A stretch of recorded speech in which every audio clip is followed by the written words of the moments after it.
Huwag mong kalimutan ang kasunduan natin, Anton. Sa oras na mabalitaan kong patuloy pa rin kayo ng bibiktima ng mga inosenteng tao, babalik ako rito at hindi mo na ako mapipigilan na ubusin pa ang mga kalahi mo. Makakaasa ka sa ating usapan. Sana ikaw rin. Tutuparin mo ang ipinangako mong itigil mo ng panunugis mo sa aking angkan. Dahil kung hindi, ako mismo ang papaslang sa'yo. Umalis na kayo rito! Huwag na kayong babalik dito! Naniniwala ka ba sa aswang? Naniniwala ka rin ba sa mga anting-anting, agimat at bertud? Dahil kung hindi, pakinggan mo ang karanasan kong ito upang mabago ko ang paniniwala mo. Paano kung ang gusto mong makamit na paghihiganti ay nauwi sa kasunduan upang tuluyan ng tumahimik ang inyong pagitan sa mga aswang at antingero? Magandang buhay, Karine at Sir Froy. Sana po ay nasa mabuti kayong kalagayan at ligtas sa anumang uri ng karamdaman. Isa po ako sa mga masusugid mong tagapakinig sa channel na ito, ang Manlalakbay. Kung kaya't masaya po ako ngayong araw dahil maibabahagi ko na rin ang aking mismong karanasan sa buhay. Alam kong marami ang hindi maniniwala, subalit sadyang napakahiwaga lang talaga ng mundo. May mga tao pa rin na maswerte dahil napagkalooban ng Diyos ng mga kakayahan na ipinagkaloob sa iyo ng kalikasan. Itago niyo na lamang po ako sa pangalang Samuel. Hindi ko itutunay na pangalan upang maitago ko na rin ang aking pagkakakinanlan. Tubong Mindanao po ako, Karine, at ito ay aking mismong karanasan sa buhay. Nangyari po ito taong 1987. Binata pa lamang ako noong mga panahong yun. Noong magsimulang mangyari sa akin ang mga bagay-bagay na mahirap paniwalaan sa mga nakararami. Ang ama kong si Canestor ay isang antingero noong kapanahunan niya pa lamang. Noong pumanaw si Itay at bilang isang panganay na anak, sa akin na ipamana ni Itay ang kanyang angking karunungan laban sa mga masasamang nilalang na nabubuhay sa mundong ito. Ang aming lugar ay napapamugaran ng mga nilalang na kung tawagin ay mga aswang. Lalo pa at nakatira kami sa isang diblib na lugar na mahirap suungin ng mga taga-ahensya. Walang sementadong daan, lalo pa at nasa tuktok kami ng bundok na ninirahan. 3 kaming magkakapatid. Ako ang panganay. Kasunod ko si Pepe at bago si Kaloy. Wala na rin kaming ina dahil nga sa kadahilan ng napaslang si ina ng mga aswang noong ipinagbubuntis niya pa lamang ang aming magiging bunso sana. Pinaslang si ina kasama ang ipinagbubuntis nito, kung kaya't ito ang nagguhudyat sa akin na tanggapin ang ipinagkaloob ni ama ng karunungan.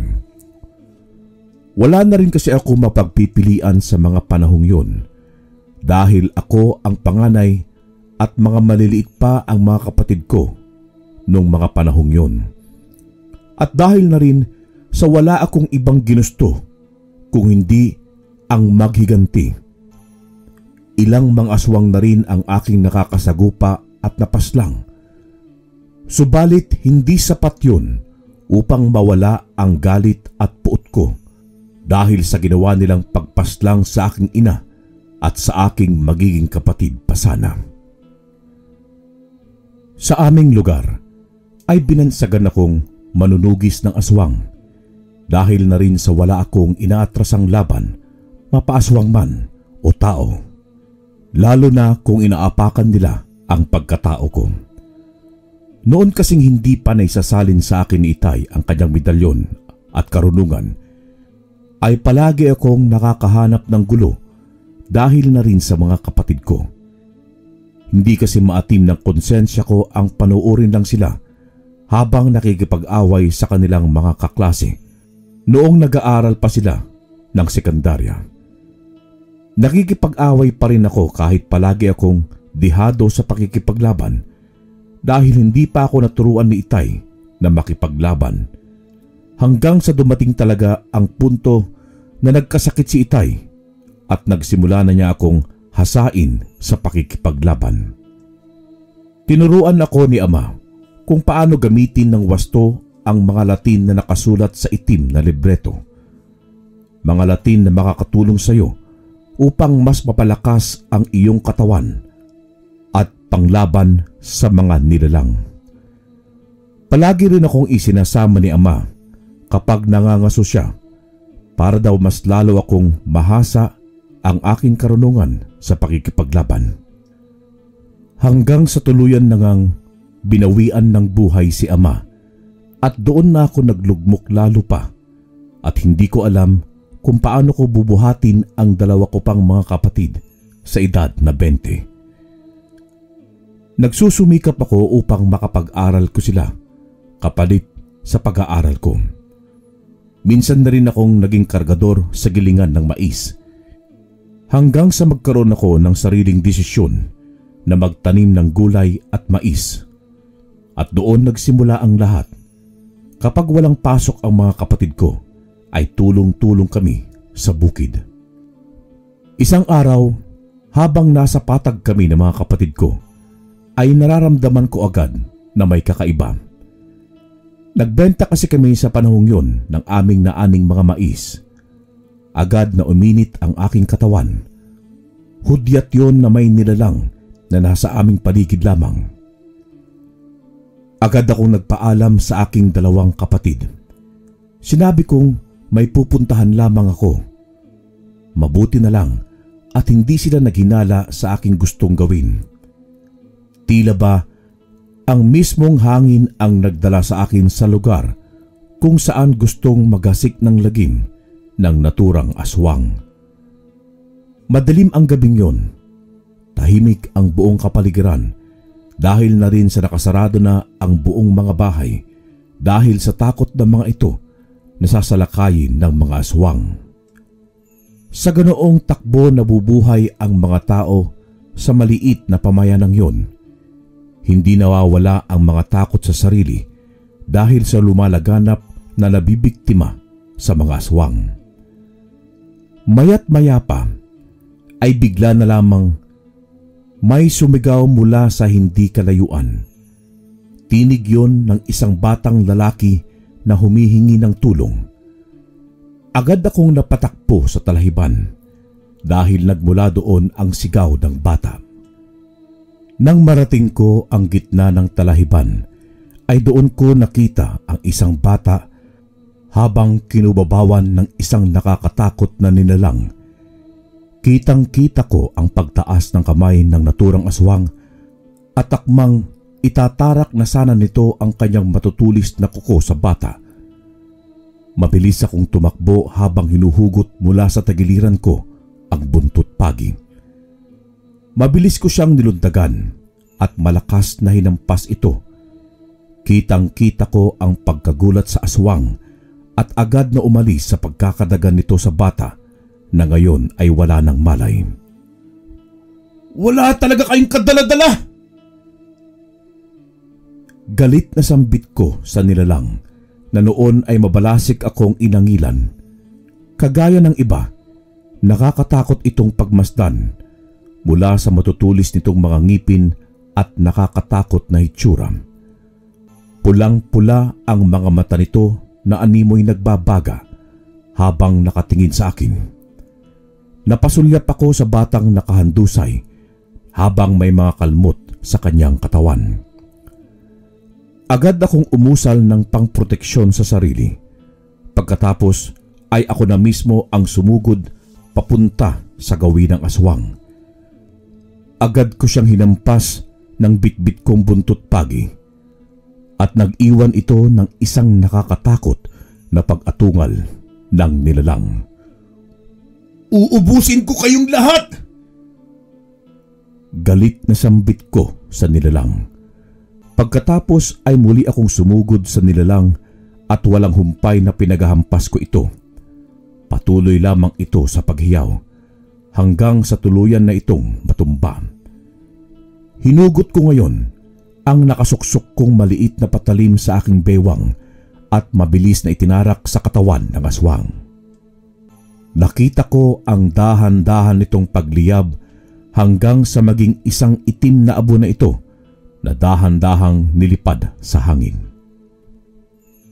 Mabilis kong nilapitan ang bata at agad na kinargam.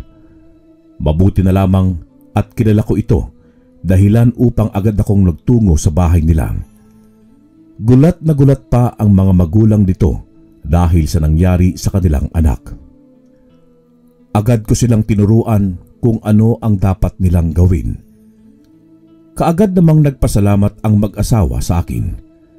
Agad na akong nagpaalam sa kanila at binalikan ang dalawa kong kapatid na naghihintay sa akin. Ang tagal mo naman, kuya! Saan ka ba galing? Bakit parang pagod na pagod ka?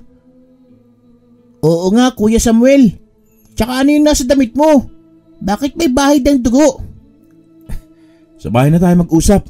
Tara na, umuwi na tayo. Malalim na ang gabi. Baka makasagupa pa tayo ng kakaibang nilalang sa daan. Hindi kaagad nakapagsalita ang dalawa kong kapatid.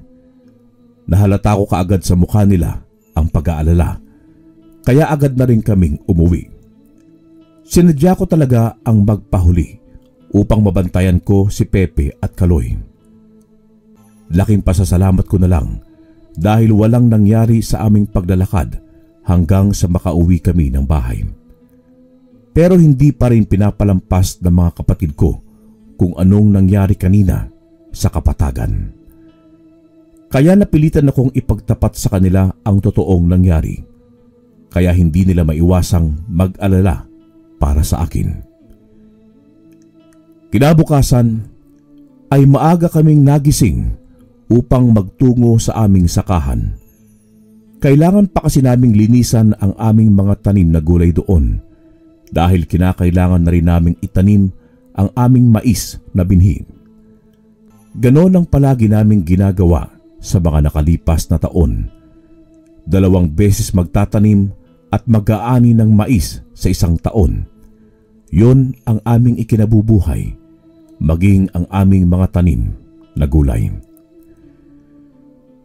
Ilang araw pa ang lumipas, ay nakatuon pa rin ang aming atensyon sa sakahan. Hindi na kami masyadong nagtungo sa kapatagan dahil marami kaming ginagawa. Kuya Samuel, nabalitaan mo na ba yung nangyari sa kabilang baryo? May nabiktima na naman daw ron. Isang matanda na may sakit. Mga salot talaga ang mga nilalang na yan. Dapat sa kanila inuubos. Tama ka nga, Kaloy. Kaya Kuya Pepe, pwede bang turuan mo na kami ni Kaloy na makipaglaban upang matulungan ka namin puksain ang mga nilalang na yon? Ang dami na nilang mga biktima. Mapapahamak lamang kayo. Tayong 3 na lamang ang natitirang magpamilya. Wala na si inay at itay. Kaya ayaw ko may masamang mangyari sa inyo. Subalit, mas hindi namin maatim na hayaan ka makipaglaban mag-isa, kuya. Kaya pakiusap, turuan mo kami kung paano makipaglaban. Sama-sama nating puksain ang mga aswang na yon. Gusto namin matuto, kuya, upang makayanan din namin ipagtanggol ang aming sarili pagdating ng panahon. Hindi na lang ako nagkomento pa sa tinuran ng mga kapatid ko. Nagdadalawang isip ako kung tuturuan ko ba ang mga ito. Natatakot kasi akong kung anuman ang maaring mangyari, lalo pa at hindi sanay ang 2 kong kapatid na pumaslang ng mga aswang. Pero gayon pa man ay hindi pa rin ako nakatanggi sa mga kapatid ko dahil hindi ako tinigilan ng mga ito sa pangungulit upang magsanay. Dahilan upang mapilitan akong tinuruan ng mga ito. Naisip ko rin na sa gitna ng gubat ko sila hahasain dahil tiyak na maraming mga mababangis na hayop doon at para na rin masusukat ko kung hanggang saan ang kaya nila. Agad kaming nag-asikaso sa aming mga sarili. Bitbit ang ilan naming mga gamit ay binaybay namin ang kahabaan ng daang papasok sa gubat. Kitang-kita ko ang galak sa kanilang mga mata. Dahil na rin siguro sa ngayon ko pa lang sila napagbigyan sa matagal na nilang gustong gawin sa pagsasanay. Dati pa nila ang gustong matuto, subalit dahil na rin sa kagustuhan kong hindi sila mapahamak ay wala silang magagawa. At doon ko lang din napag-isip-isip na mas lalo pala silang mapapahamak kapag hindi sila marunong makipaglaban sa mga nilalang, dahil hindi man lang nila kayang maipagtanggol ang kanilang sarili sa mga ito. Simple lamang ang aming pamumuhay. Nagsasaka kami sa aming sariling bukirin na pagmamay-ari pa ng aming mga lolo na yumao na. Nagtatanim kami ng mais at mga gulay. Yun ang aming hanap buhay sa mahabang panahon, dahil kahit papaano, masagana naman ang aming ani. Kuya Samuel, paano kung lisanin na lang natin ang lugar na ito? Magpakalayo-layo na lang tayo. Pumunta tayo sa syudad. Subukan nating doon na manirahan. Alam mo naman na hindi maaari, Kaloy, hindi ba? Nandito ang ating hanap buhay. Nandito ang ating lupain. Ayaw kong iwanan na lang natin ang natatanging kayamanang iniwan nila ina at ama sa atin. Di ka ba nagsasawa sa ganitong buhay, kuya? Yung tipong lahat ng kilos mo may kaakibat na takot at kaba dahil sa mga aswang na naglipa na ngayon sa ating lugar. Kung aalis tayo, saan naman tayo pupunta, Kaloy? Wala tayong alam sa syudad. Hindi natin alam ang mga pasikot-sikot dun. Isa pa, wala tayong sapat na pera upang ipang-irkala natin sa matitirhan natin doon. Madiing sambit ko sa aking mga kapatid.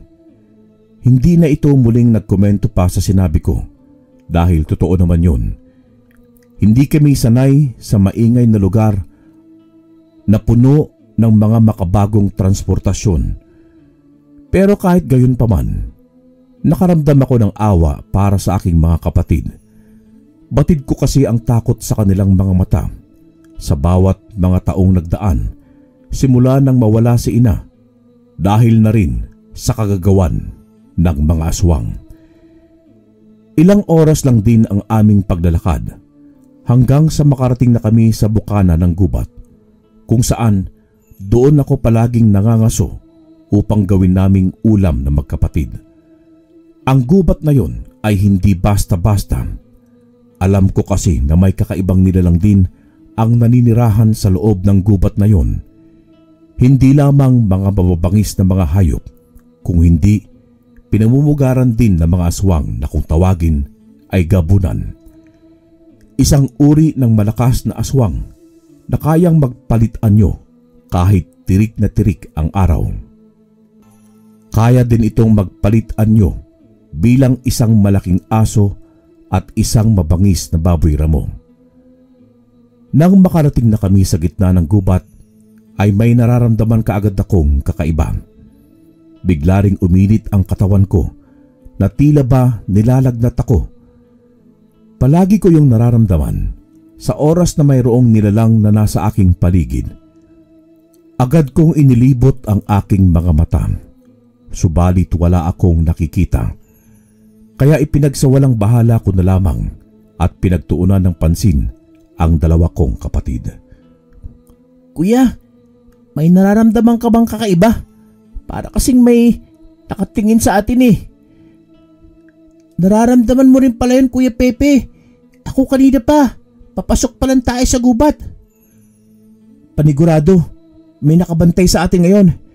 Ihanda mo na lang sarili mo, Kaloy. Magmatyaga sa bawat paligid. Baka bigla na lang tayo atakihin ng kung sino mang nilalang na yan. Alam ko, Kuya. Saka, Kuya Samuel, hindi pa ba tayo pwedeng magsimulang mga aso rito? Total, nasa gitna na naman tayo ng gubat ah. Rinig kong tanong ni Kaloy sa akin. Subalit hindi ko siya sinagot at sinenyasan ko lang na tumahimik dahil may naririnig akong mga yapak. Agad naman silang tumahimik at mabilis na inilibot ang paningin sa paligid.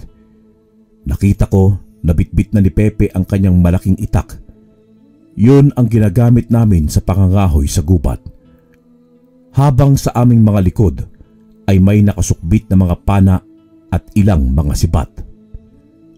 Habang si Kaloy naman ay bitbit na nito ang buntot ng pagi. Bahagya akong napapangiti sa ipinapakitang tapang ng dalawa kong mga kapatid. Hindi ko man sila nakitaan ng kahit katiting na takot. Marahil katulad ko rin sila. Ang tanging nasa isip ay ang maiganti si ina at ang aming bunso na iluluwal pa sana. Sa mga nakalipas na taon ay walang ibang bukang bibig ang dalawa kong mga kapatid kung hindi ang aking mga magulang at ang namayapa naming kapatid. Lalo na kapag may kita na kami sa aming pagbubukid. Naawa ako para sa mga kapatid ko dahil bata pa lamang sila nang mawala si ina. Maikling panahon lamang ng mga ito nakasama si ina. Malaki kasi ang agwatan namin kung kaya't may tamang pag-iisip na ako nang mawala si ina. Kaya sobra akong nasaktan sa mga nangyayari, lalong-lalo na si ama. Ilang taon din itong dinamdam ang pagkawala ni ina. Dahilan upang ibinuhos ni ama ang kanyang oras sa panunugis ng mga nilalang. Ang angkan ni ama ay nagmula talaga sa mga antingero, kung kaya't namana ni ama yon mula kay lolo noong pumanaw ito. At ngayon, ako naman ang nangangalaga sa medalyon na tangan ko. Agad na napabaling ang tingin ko mula sa aking kaliwa nang may marinig akong tila pag-angil doon. Mula sa mga makakapal na mga damo ay kitang-kita ko ang nakatagong nilalang na may nagbabagang mga mata habang nakatingin sa amin. Hindi lang ito iisa, kung hindi ay tatlo pa. At nasaan yung mga baboy ramo ang mga ito? Alam kong kanina pa kami sinusundan ng tatlong nilalang na yon upang tambangan. Subalit, nagkakamali yata sila ng gustong biktimahin. Ayun! May baboy ramo ako nakita, Kuya Samuel! Pwede bang ipaubaya mo na sa akin ang tatlong yan?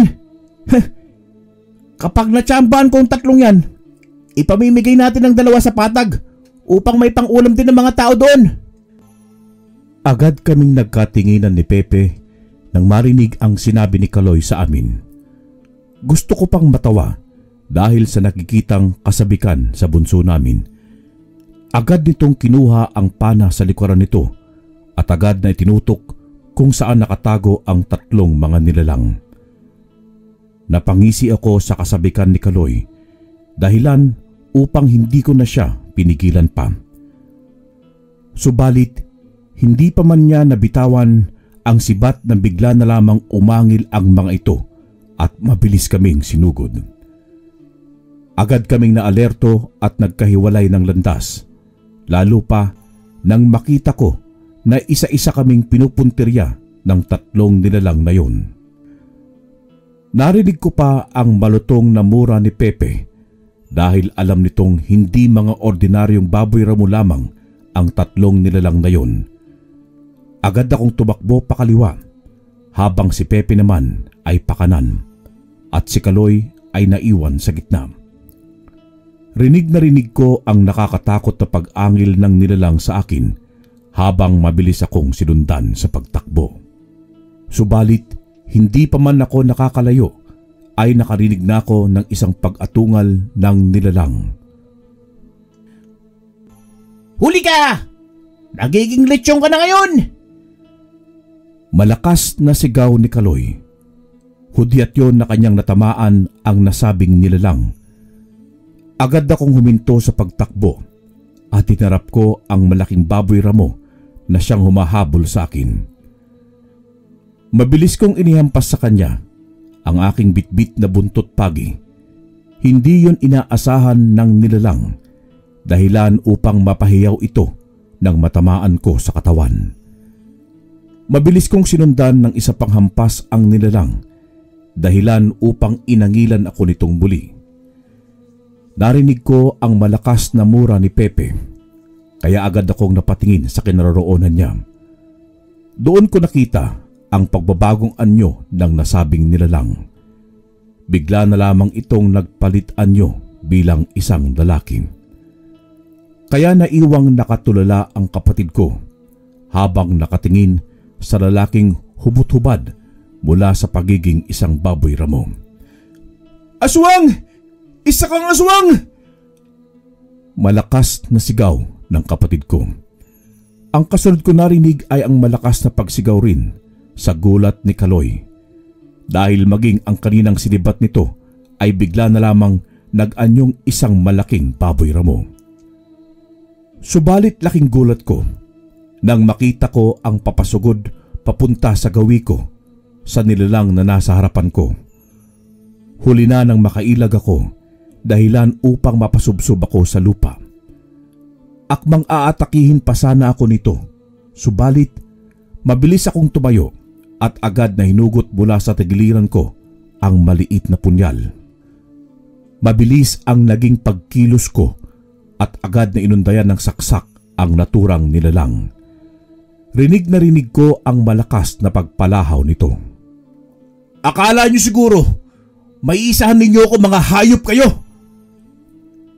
Galit na sambit ko sa mga nilalang at inundayan muli ng isa pang saksak. Pumalahaw muli ito. Maya't maya pa, bigla na lamang itong nagpalit ng anyo. Bigla itong naging isang tao na pamilyar sa aking paningin. Bigla ako nitong inangilan at akma pa sana akong lulundagan nang mabilis ko siyang hinataw ng bitbit kong buntot pagi sa kabilang kamay.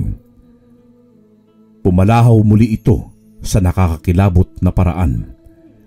Rinig na rinig ko rin ang malalakas na mura sa dalawang kapatid ko habang nakikipagbunuan sa dalawa pang nilalang. Kahit nahihirapan na ang nilalang ay lumundag pa rin ito sa akin, dahilan upang tuluyan ko na. Pagkatapos kong mapaslang ang nasabing aswang, ay kaagad kong tinakbo ang pagitan namin sa dalawa ko pang kapatid.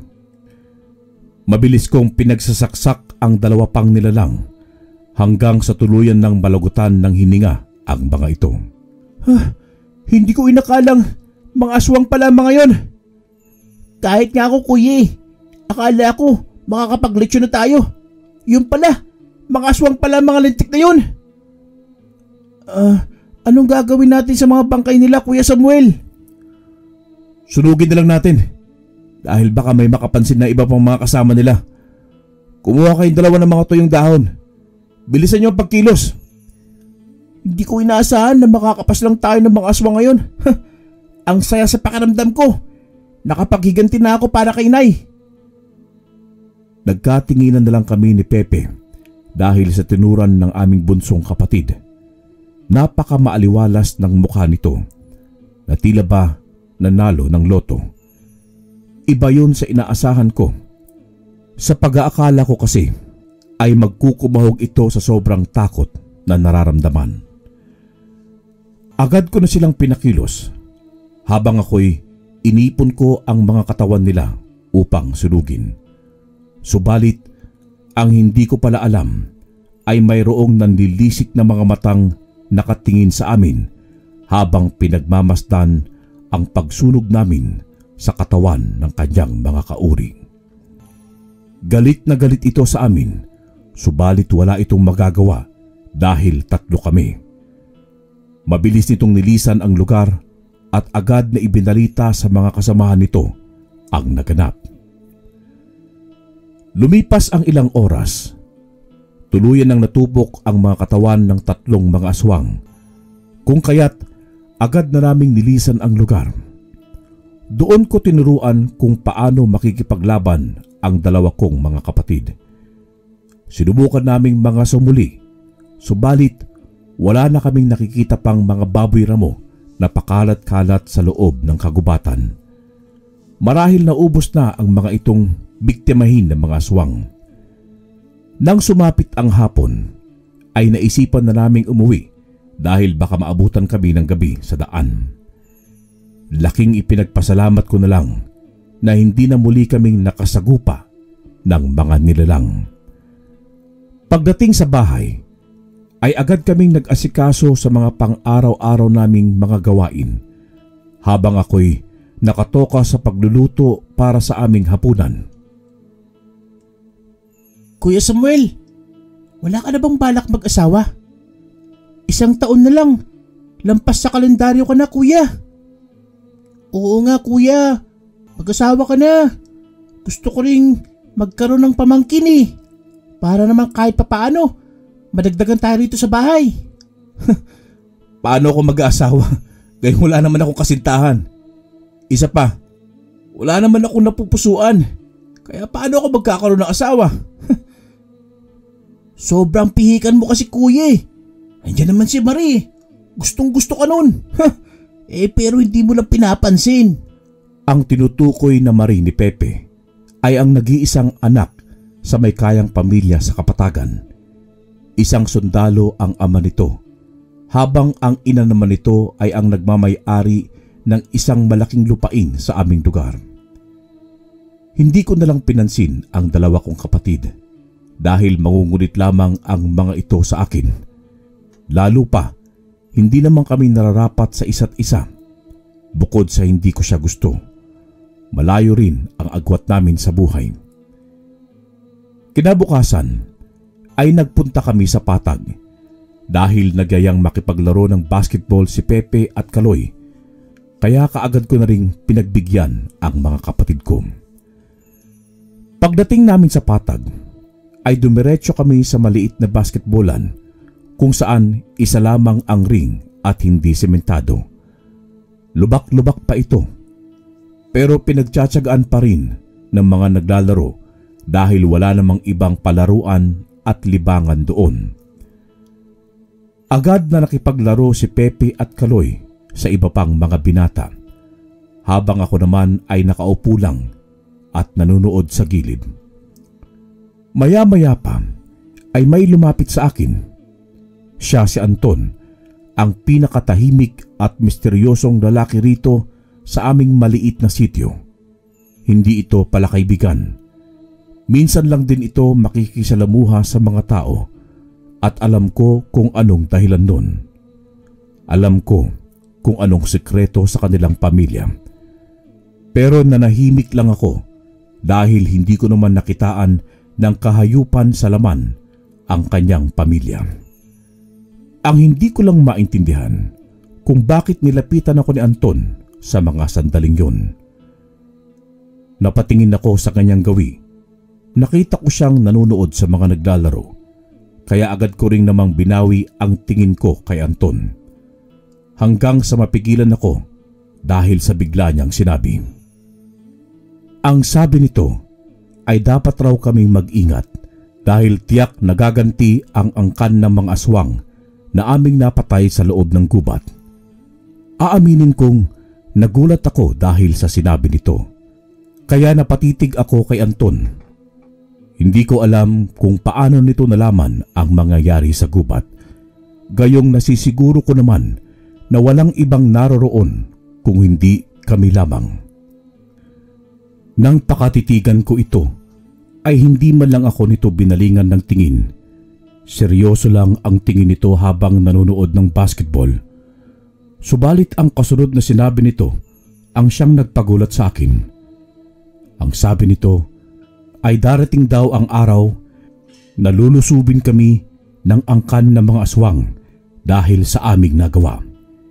Hindi raw kami patatahimikin ng mga ito hanggat hindi kami nagantihan. Magsasalita pa sana ako nang bigla na lang nagkagulo ang mga naglalaro ng basketball. Kaya agad akong napatayo dahil sa nakikita kong rambulan. Agad akong tumakbo papunta sa gawi ng mga kapatid ko. Pero nagulat na lamang ako nang bigla na lang sapakin si Pepe ng isang lalaki dahilan upang mapaupo ito sa lupa. Ang kasunod kong nakita ay ang mabilis na pagkilos ni Kaloy at patalon na sinapak nito ang lalaking siyang sumuntok kay Pepe. Aba! Tarantado ko ha! Natalo ka lang, nanununtok ka na! Galit na sigaw ni Kaloy sa lalaki. Pinagduduro niya pa ito, kaya kaagad na akong pumagitna sa kanila upang awatin. Subalit nagulat na lang ako dahil biglang sinugod ni Pepe ang lalaki at pinagsusuntok ito. Dahilan upang mas lalo lamang nagkagulo. Marami na rin ang nanonood.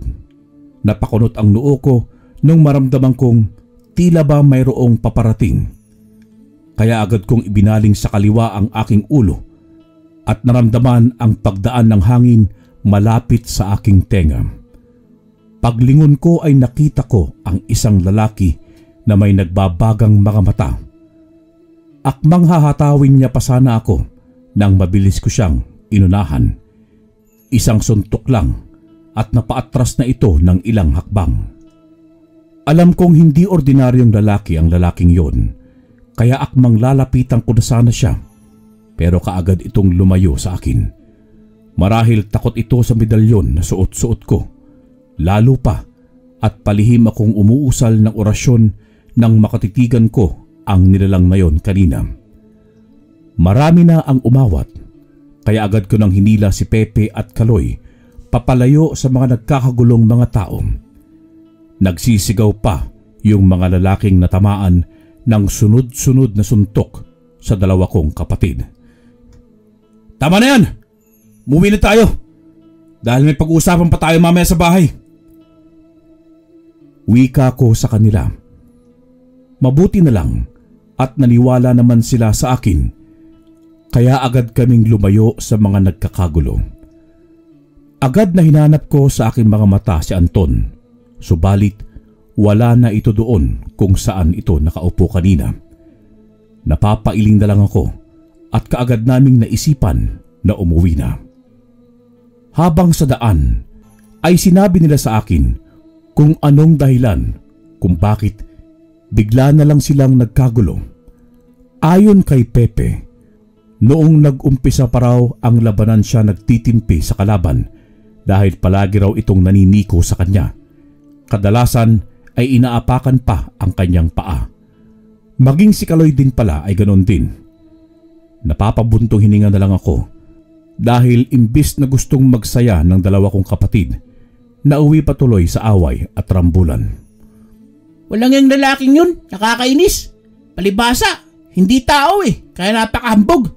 Akala niyo siguro atrasan ko siya kahit aswang siya. Paano mo nasabing isang aswang si Ben, Kuya Pepe? Kaklase ko yun dati. Noong tinitigan ko ang mga mata niya, nakabaligtad ako. Kaya alam na alam ko na isang aswang ang lalaking yun. Bo, kaya pala kakaibang kinikilos ng kapatid niyang babae, kuya, no? Sayang, crush ko pa naman sana yun. Aba, sa dinami namin ng mga babae doon. Doon ka pa nagkagusto sa kumakain ng kapwa mo tao. Tigilan mo na yan. Baka kako kapag mag-asawa kayo, siya mismo ang lalantak sa'yo. Grabe ka naman, Kuya Pepe. Lantakan agad. Hindi ba pwedeng lantakan sa ibang paraan? Uy, kinabutan ka nga sa mga pinagsasabi mo, Kaloy. Ang bata-bata mo pa dahil mo nang alam sa buhay Konyatang kaya kita dyan. Naiiling na sambit ko sa aking kapatid. Hindi ko akalain na may itinatagong kalokohan din pala ang isang ito. Narinig ko na lang ang tawanan nilang dalawa, kaya napapailing na lang ako. Ilang sandali pa ay tuluyan na kaming nakarating sa bahay. Nagpahinga pa kami saglit dahil naisipan kong hasain pa sila sa pakikipaglaban. Mayroon ding kahit gabi na ay tinuturuan ko sila upang marunong sila makipaglaban kahit walang nakikita. Natutuwa naman ako dahil hindi sila mahirap na turuan. Mabilis na lumipas ang mga araw. Nakaramdam din ako ng kakaiba sa tuwing sumasapit ang gabi. Tila ba mayroong umaaligid sa aming bahay. Alam kong napapansin na rin ito ng mga kapatid ko. Subalit hindi lang nagsasalita ang mga ito. Hanggang sa isang gabi, naalimpungatan ako nang bigla na lamang may dumapong kung anong malaking bagay sa aming bubungan. Tila ba mayroong nahulog na isang pirasong bunga ng nyog mula roon. Agad akong napabangon sa pagkakahiga nang mapansin kong isang nilalang ito na pilit kinagambala ang aming pamamahinga. Narinig ko ang mga kaluskos sa kabilang silid. Kaya alam kong maging ang dalawa ko pang mga kapatid ay nagising na rin. Maya-maya pa ay nakarinig na ako ng isang tunog ng nilalang. Kasabay nun ay ang mahinang pagtawag ng mga kapatid ko sa labas ng pintuan. Kaya agad ko itong binuksan. Tumambad sa akin si Pepe at Kaloy na tila ba takot na takot. Sinabi rin ng mga ito na marami daw ang mga aswang na nakapalibot sa aming bahay at hindi raw alam ng mga kapatid ko ang gagawin nila. Agad ko silang pinakalma at sinabihang maghanda dahil panigurado na mga pamilya yon sa aming napaslang na aswang sa gubat at gusto na kaming paghigantihan. Hindi ko sukat akalain na magiging totoo ang sinabi sa akin ni Anton. Nagagantihan kami ng mga nilalang upang pagbayarin sa ginawa naming pagpaslang sa 3 mga lalaki sa gubat. Kaagad kaming lumabas sa kwarto ko. Sinenyasan ko silang huwag maingay. Dahan-dahan kong kinuha ang aking mga kagamitan. Maging si Pepe at Kaloy din. Maya-maya ay bigla na lang may bumundol sa aming pintuan. Tila ba may gustong pumasok.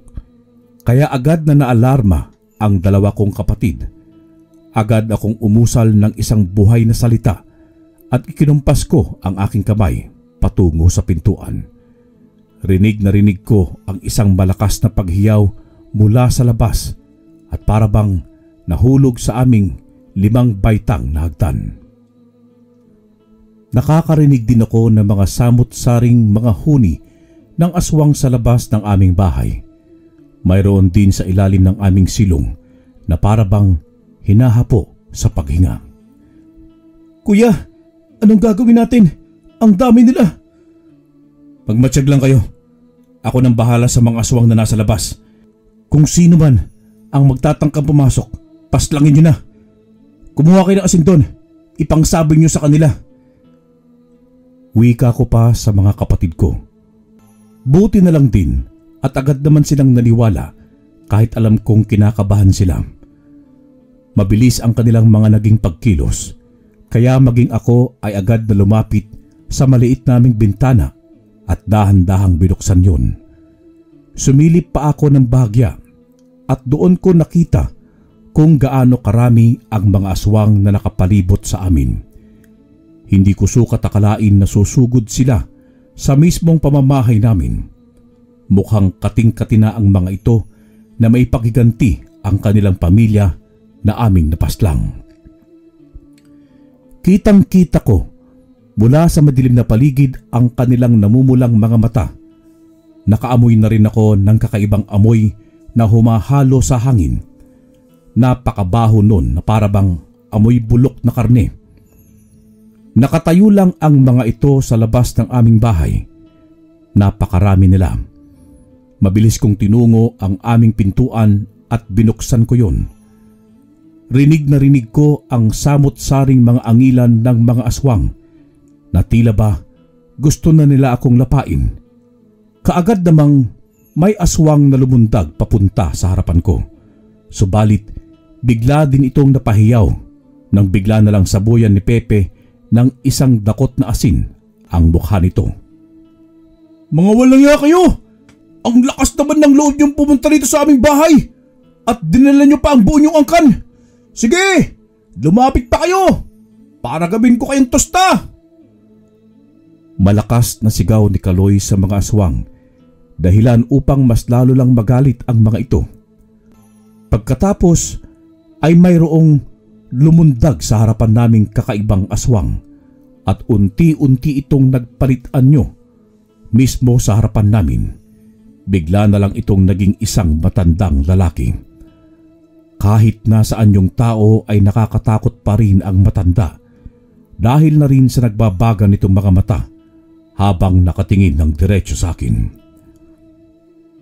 Pagsisisihan mo ang pangingialam mo Sa mga kasama ko, wala na sa akin ng batas. Kaya bahala kayong ipagtanggol ang inyong mga sarili. Baka nakalimutan mo rin kung anong ginawa ng mga kasama mo patungkol sa inay ko. Mang Pedrito, gusto ko lang bigyan ng hustisya ang pagkamatay ni inay. Hindi ako magdadalawang isip na paslangin kayong magkakapatid dahil sa katigasan ng inyong mga ulo. Kaya kong lumaban sa paraan ng alam ko, Mang Pedrito. Huwag mo akong hamunin dahil nandito kayo sa pamamahay ko. Hindi ko kayo ginagalaw. Kahit simulat sa pool, ay alam ko na ang totoong pagkatao ninyo. Kaya huwag na huwag ninyo akong hahamunin. Galit na sambit ko sa matanda habang ang mga kasama nito ay nakatayo lamang sa labas ng aming bakuran. Habang ang dalawa kong kapatid ay nasa aking likuran, naghihintay lang ng hudyat ko. Habang nakipagtitigan ako sa matanda, ay umusal ako ng palihim, kaya bigla na lang itong napapaatras palayo sa akin na para bang napapaso sa presensya ko. Pagkatapos ay galit na nagsalita si Pepe sa mga ito. Sinabi niya na nararapat lamang na paslangin namin ang angkan nila dahil kung hindi namin yung ginawa, tiyak kami ang papaslangin ng mga yun. At kapag daw hindi pa aalis ang angkan ng mga aswang, ay lalaban kami sa paraan na alam namin. Pero nagulat na lang kami nang biglang may lumundag mula sa likuran ni Mang Pedrito papunta sa gawin namin. Pero mas nagulat ako dahil sa biglaang pagkilos ni Pepe.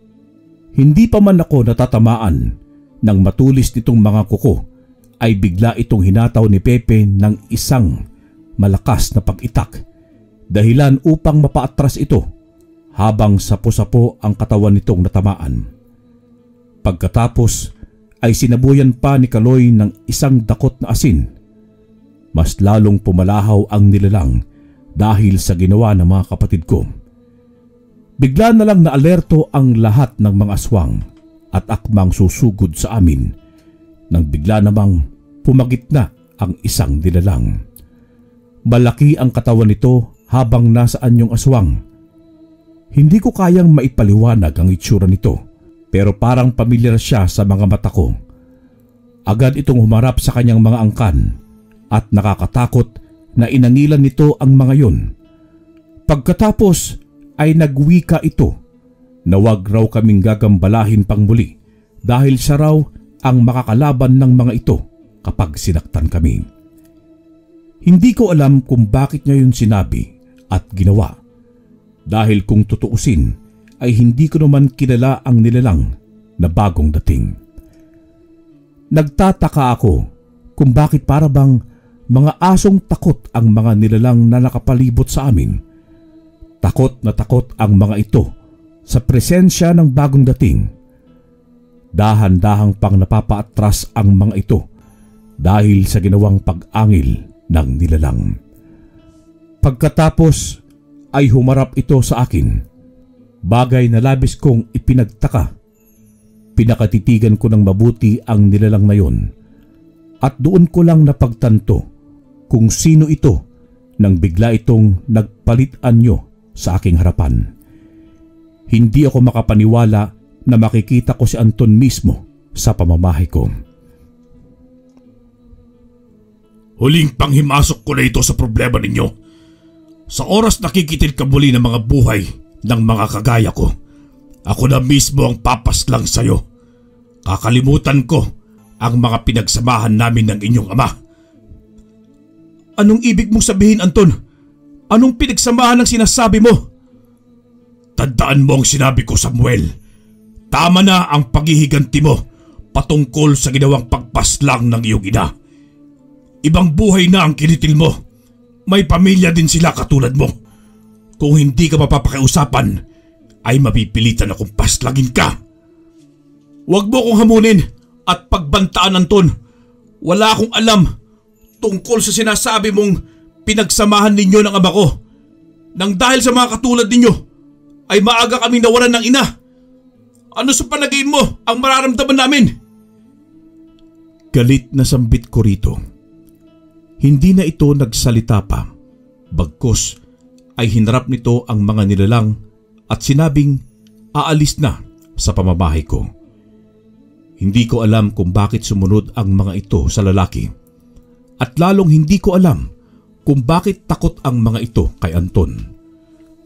Tuluyan nang umalis ang mga nilalang na yon sa bahay namin habang kami naman ay naiwang tila malalim ang iniisip.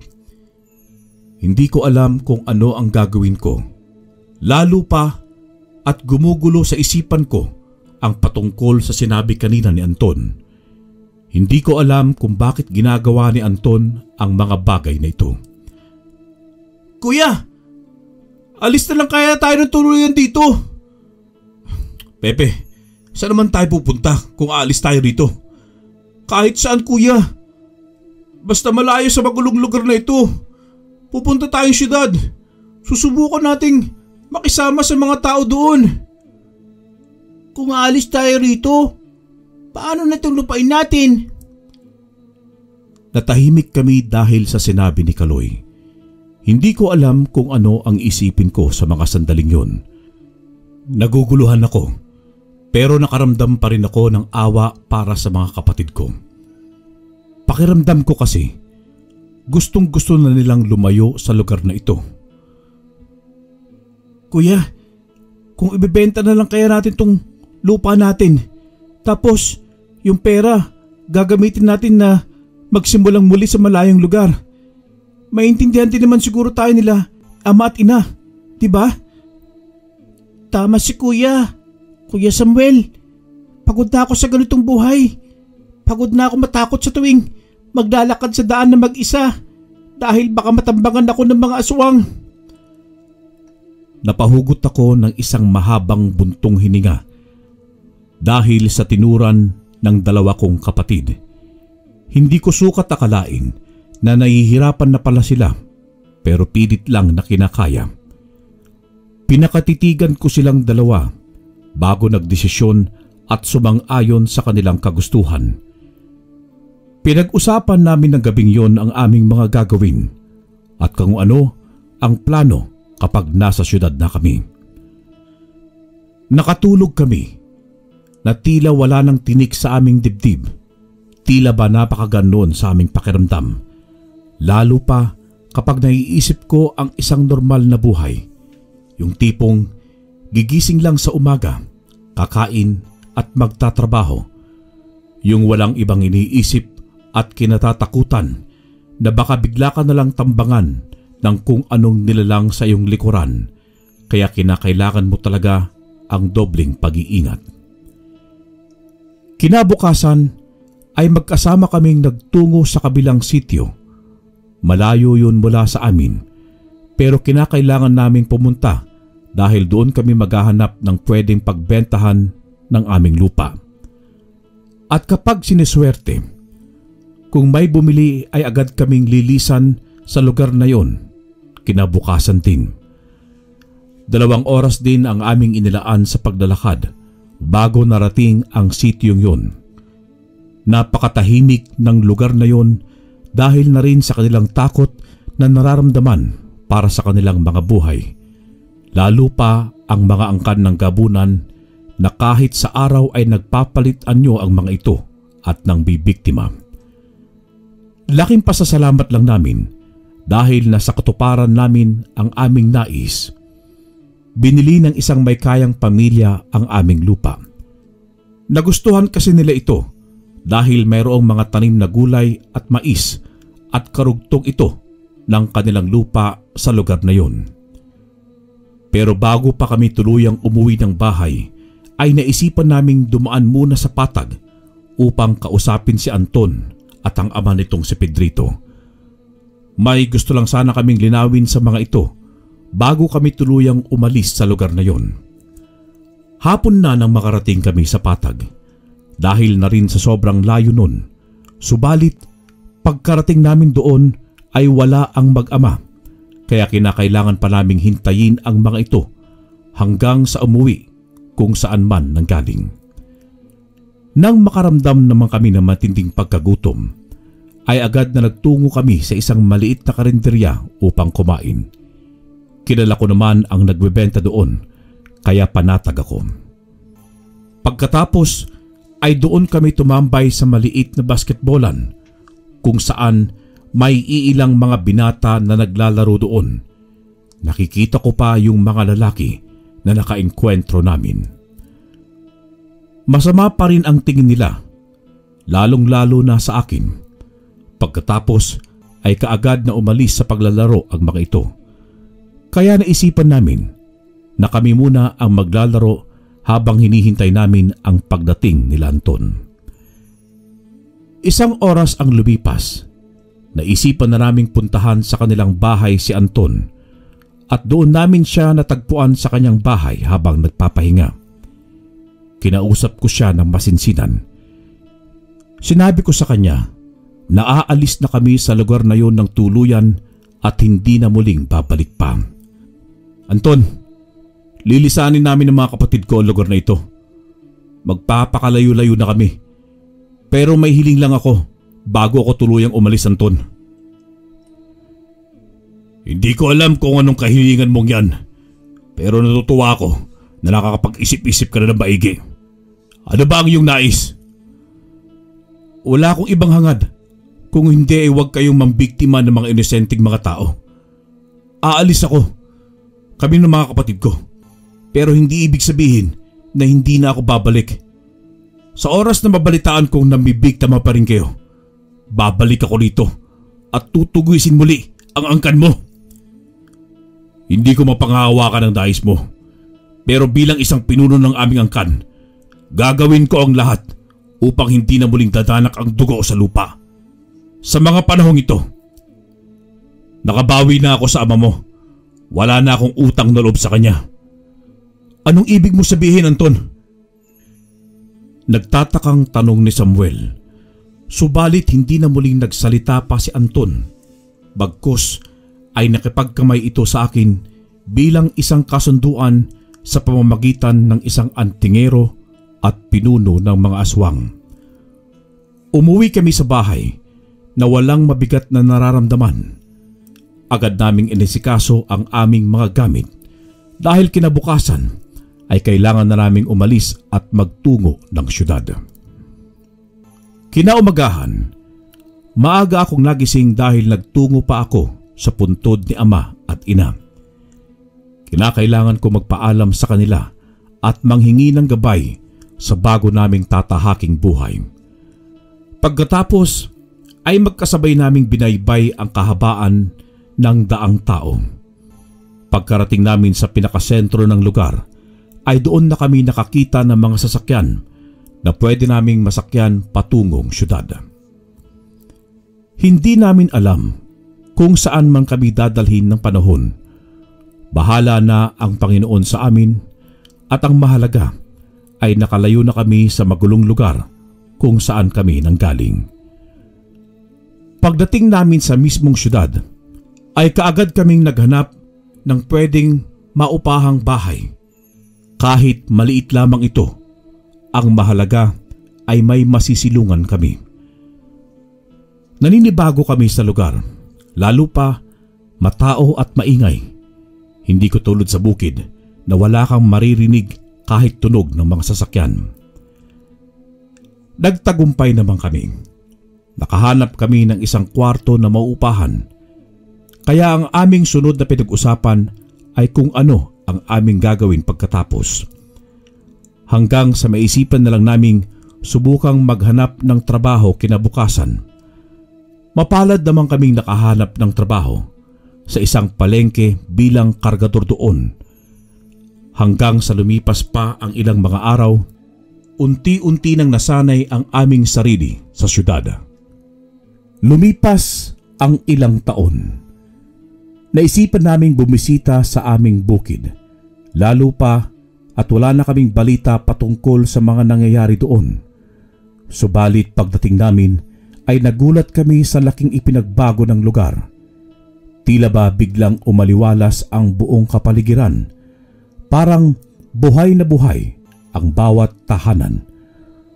Doon ko rin nabalitaan na patagal na palang umalis ang mga aswang sa aming lugar. Lumipat daw ng tirahan ng mga ito sa pamumuno ni Anton at sa ama nitong si Pedrito. Tuwang-tuwa ako sa mga panahong yun dahil tinupad ni Anton ang aming kasunduan at mas higit pa doon ay umalis sila sa lugar kung saan hindi dapat sila nakikipagsalamuha sa mga ordinaryong tao lamang. Ang laki na ng pinagbago ng lugar, kuya. Biruin mo, ilang taon lang tayong nawala. Pagbalik natin, ang laki na ng pinagbago. Parang gusto ko nang bumalik ulit dito, kuya. Ano sa palagay mo, Kuya Samuel? Baka gusto mong tadyakan kita dyan. Kayo ang nagpumilit na lisanin natin ang lugar na ito. Tapos ngayon, gusto nyo namang bumalik. Biro lang naman, kuya. Ayoko nang bumalik dito, ano? Hindi ko iiwan ang sunod ko sa kasintahan. Aasawahin ko pa yun. Napapailing na lang ako sa tinuran ng kapatid ko. Narinig ko rin ang mahinang tawag ni Kaloy. Kahit paano ay napahinga ako ng maluwag. Dahil sa wakas, tapos na rin ang lahat at tahimik na ang aming pamumuhay. Wakas.